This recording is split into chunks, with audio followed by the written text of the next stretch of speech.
How much is too much risk for Canadian borrowers? Mortgage debt in Canada is skyrocketing, and in today's video, we discuss how likely a Canadian housing crash is. But first, let's roll the intro.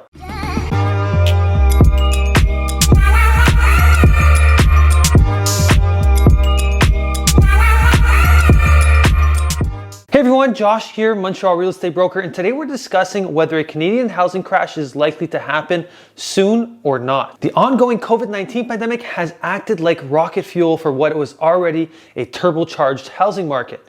With increased savings, low interest rates, and people wanting more space, many Canadians are seeking out where to move next. With no signs that housing prices across Canada are ready to stop their upward climb, the question we have to ask ourselves is, could homebuyers across the country be taking on more debt than they can handle? Over the past year, we've seen an 11% growth in mortgage debt year over year. However, according to an analyst at the Canada Mortgage and Housing Corporation, CMHC, it is mentioned that risk is increasing on the mortgage market. However, they mention that there's still little reason for undue concern thanks to emerging positive signs in borrowing trends. It is noted that mortgage arrears for all mortgage lender types are going down, meaning despite mortgage deferrals and other pandemic-related aid programs coming to an end, borrowers are still able to make mortgage payments or take advantage of housing market conditions to sell their home rapidly and avoid default. In the same CMHC report, they also reported that more than a quarter of uninsured mortgages in Canada now have a TDS ratio over 40%. While this trend isn't an immediate cause for concern, it could develop into a bigger problem if the number of highly leveraged mortgage customers keeps growing.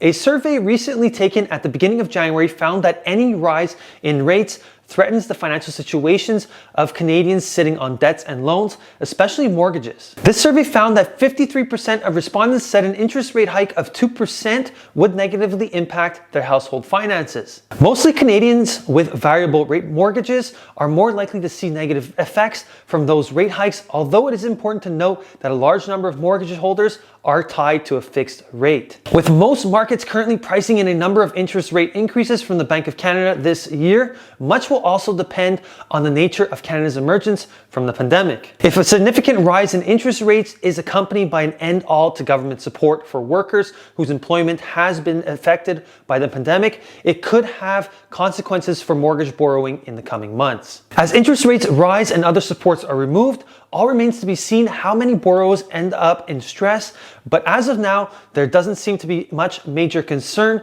due to positive signs in borrowing trends at the moment. Thanks for watching the video today. Don't forget to comment below and let me know where you think the Canadian real estate market is heading in the next year. Don't forget to like, comment, subscribe, and turn on the post notifications. And for all your Montreal real estate needs, you know who to contact. I'll catch you next time.